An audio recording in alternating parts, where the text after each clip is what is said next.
Welcome everybody to another edition of TEW 2020 as we're continuing WCW 2004, and again, just as another reminder, in the link below, either in the link below on the video or in the Reddit post where you see this, you can go ahead and see a link to the 2003 year-end awards. We'll be doing this through Superbrawl.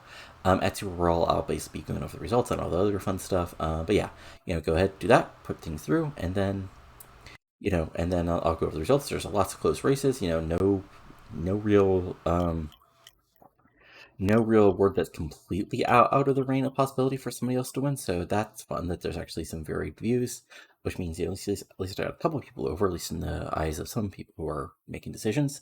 But go ahead, look over that, and then vote whoever you want. Make your own decision. Rock the vote, all that fun stuff. But yeah, be just a second. Be back with the actual Nitro.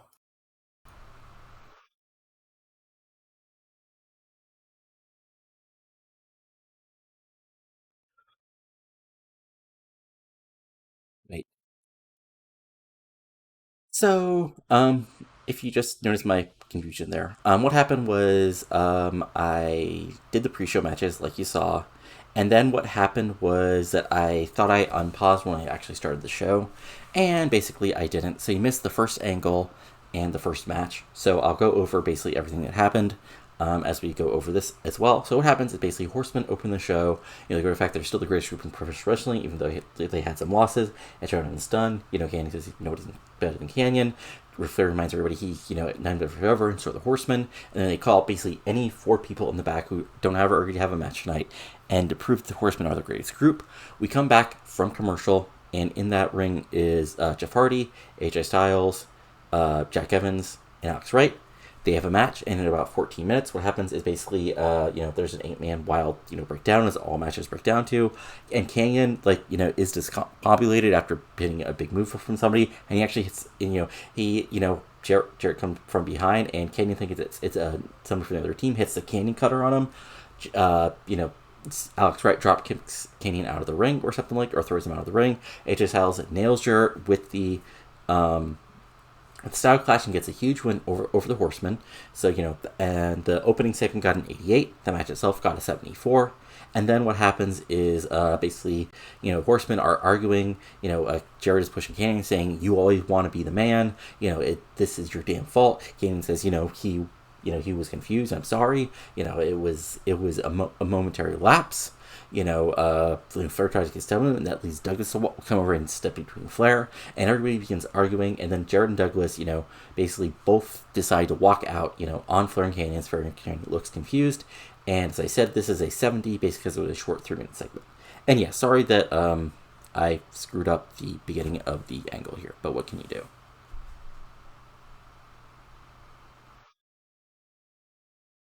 But to continue the show, we're backstage again as basically Steiner is backstage with Jett London. He says, "I don't care about you two punks, but, I want a chance at, I do care about kicking some ass and show Mike Awesome who's boss, so I have to team with you little whiny little SOBs. Just don't get in my way.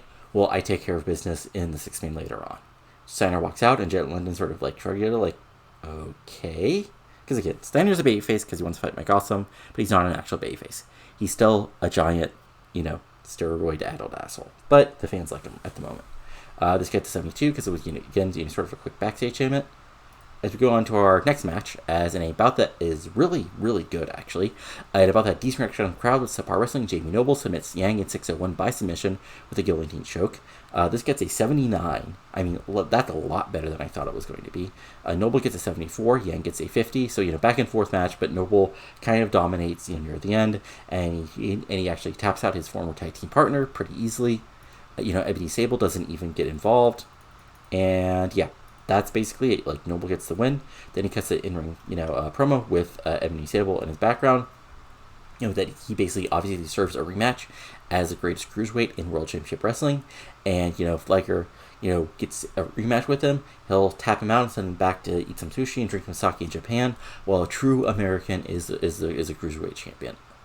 Actually, I would say a true Southern hero is your cruiserweight champion. Boo. I mean, probably some cheers because it's still the South in 2004, but, it's Alabama in 2004, but, mostly boos because people like Liger. He's their comic book hero. 68, solid promo. Yeah, there you go. Then we go backstage, or come back first to a backstage promo where during Barrage is Lean Cartier with the world title over her shoulder.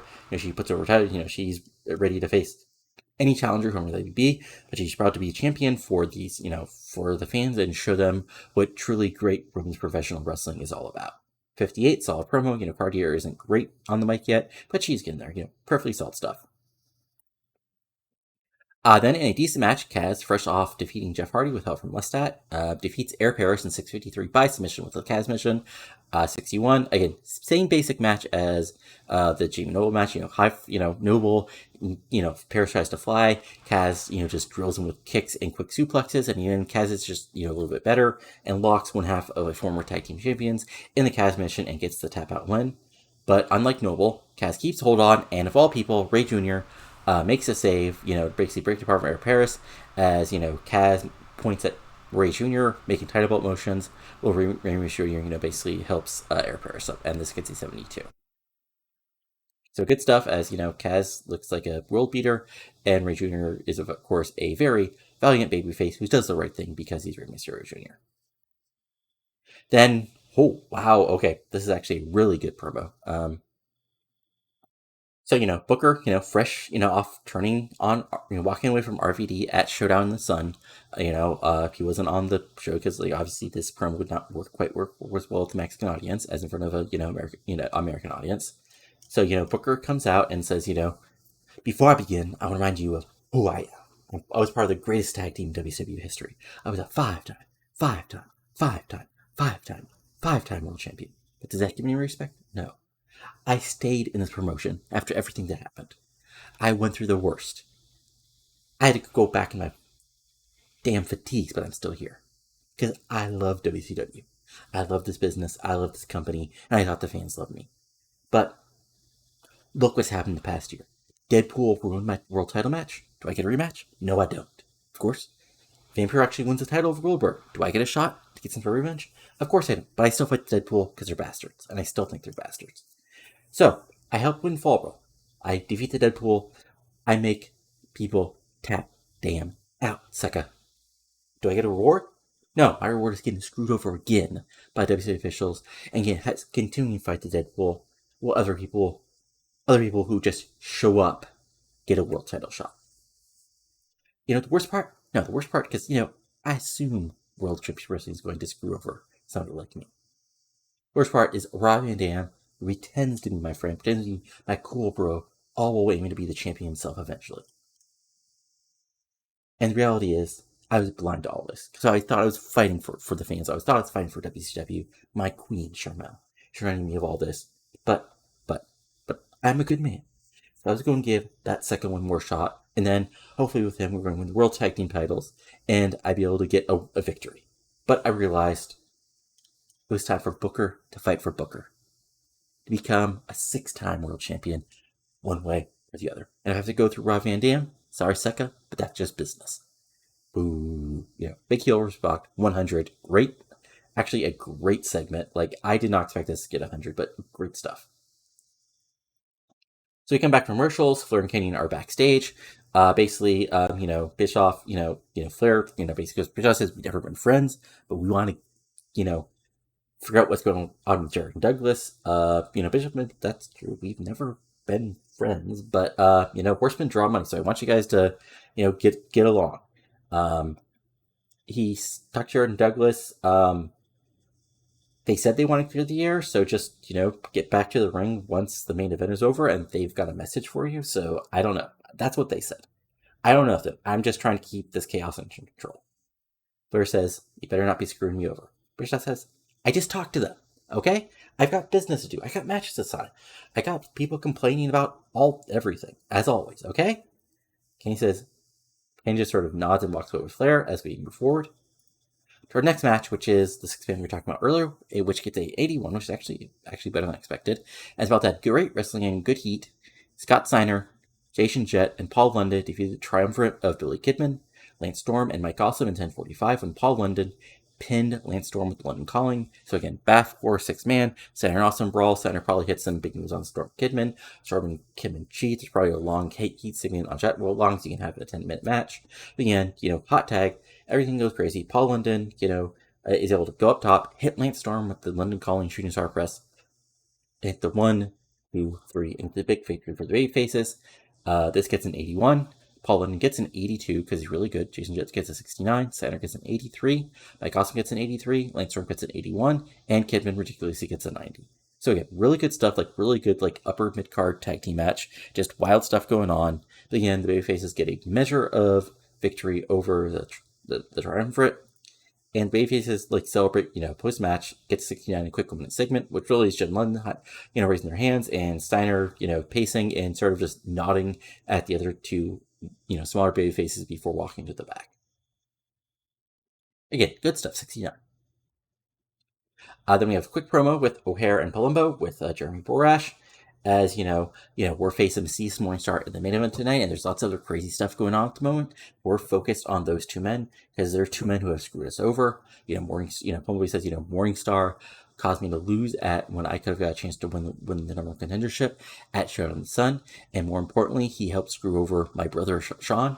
And, we've been brothers in the ring forever, and Cheryl's not going to stop us with a little spookiness and some attacks from behind. And Horace, says, future shock is still here, and even people who don't think they are in the way of it are going to fall to it. Mesias, you're big, you're scary, you're a tough SOB, but I'm just as big, and I'm just as tough. So if you want to go to a war, I'll happily go to a war, man. But we'll start that tonight. 72, again, solid stuff. As then we have a video where it basically, some grunge music is playing. So much of typical news is playing of various corruptions, scandals, lies, celebrities, cheating, all that other sort of tabloid stuff. And the voiceover says I'm keen and sharp, and I'm coming to WCW to give you lost fans a new mantra. You should need to trust in me instead of yourself, because I'm better. So keen and sharp, better than you. Received communicative, great. So good stuff. This gets 65, and yeah, there we go. Now, some of you may figure out who that actually is, but if it isn't, well, I'll let it go for a little bit before I remind people of who it is. Then in our semi-main event, which, again, all these matches obviously are announced. I just don't put them up because it's boring TEW stuff to actually put them up there. But regardless, and about that great, good wrestling, decent action of the crowd, Los Guerreros team up to take on two members of the Helms Legacy as they see Silver City Rollers in 12:29 when Eddie Guerrero pins Reno with a frog splash. This gets an 81. I'm sure Eddie and Cash have some good segments in the ring. So to Trav and Cash, Reno gets to look like a scary big guy. But in the end, Eddie Guerrero is still the world champion. So he gets the big victory as he pins Reno right in the middle of the ring as Eddie gets a 90. Chavo gets a 74. Reno gets a 63, Cash gets a 71. And then post-match, what happens is, as Guerreros are celebrating, Shane Helms slides in and drills Eddie with a super kick, and then slides out of the ring before Chavo can do anything about it, as Helms raises arms with his buddies Reno and Cash. So this gets a 75. I think, have I actually pre-booked? No, I have not. Okay, so let's officially pre-book. I mean, it was already announced thanks to the results of the pay-per-view. But just to remind people, so we've got that. And we also have, which would have been basically officially announced as part of them winning at the last show at Showdown in the Sun, Lance Storm and Kidman defending the World Tag Team titles against Jason Jett and Paul London. So there we go. Good stuff. And now it's main event time. And in a really good match, about that Super Wrestling Great Heat Mesias Morningstar draw with Palumbo O'Haire in 15-19 following a double countout. So, I mean, this match is exactly what you expect it to be. Just, O'Haire and Palumbo tossing Morningstar. Morningstar coming back with his, innovative offense, cheating, beating down on those as well. A chance of Mesias just wrecking fools, O'Haire stepping back to him, I think there's a spot where, basically, Mesias hits a huge slam. O'Haire pops right back up, drills him down with a clothesline, but Mesias gets back up from that and hits a big boot, and they continue to brawl. But in the end, what happens is, of course, the build-up continues as these guys just go up to the outside, and they just continue to fight to the back until WCW officials sort of break them apart. As announcers, put over that these two men are going to battle. And then it's like officially announced after the basically, after we come back from the final commercial, that 2 matches have been signed by Eric Bischoff: O'Haire versus Mesias and Palumbo versus Morningstar.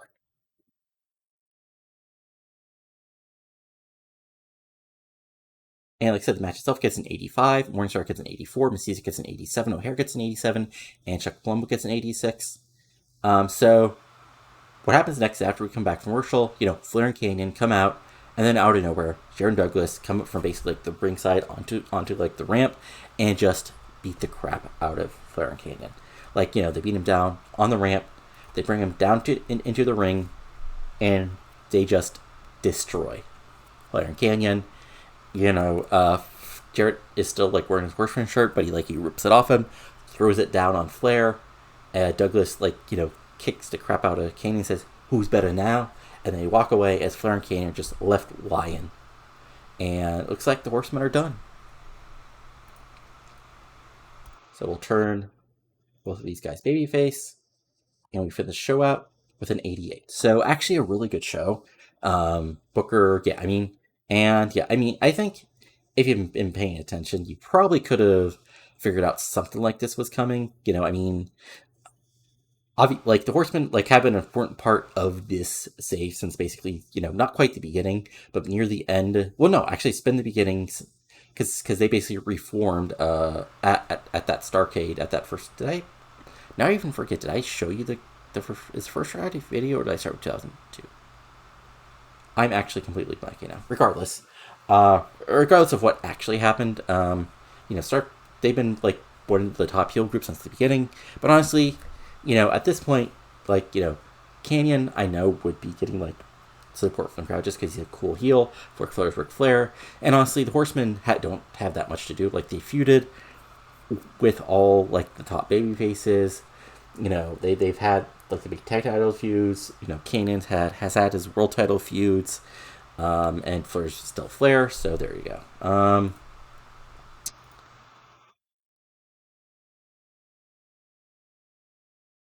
Yeah. Oh, Steiner's using steroids? I'm shocked. Let's see here. Nitro got a good rating. Yeah, okay. So let's see what Raw did real quick. Okay, so Lesnar and Michaels face to face. Angle taunted the Undertaker. Quick and Matt Hardy defeated Al Snow and Val Venus. Oh, right. Did I? I did. Okay, yeah. So I'll show that in a second.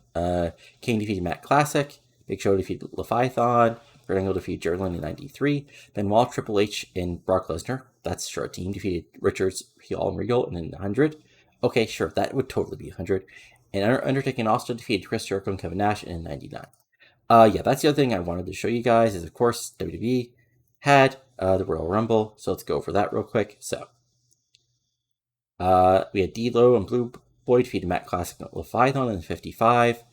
Crash Holly defeated Brooklyn Brawler and Red Waterman in a 54. Matt Hardy and X Factor defeated Mark Henry and the Outcasts in a 75.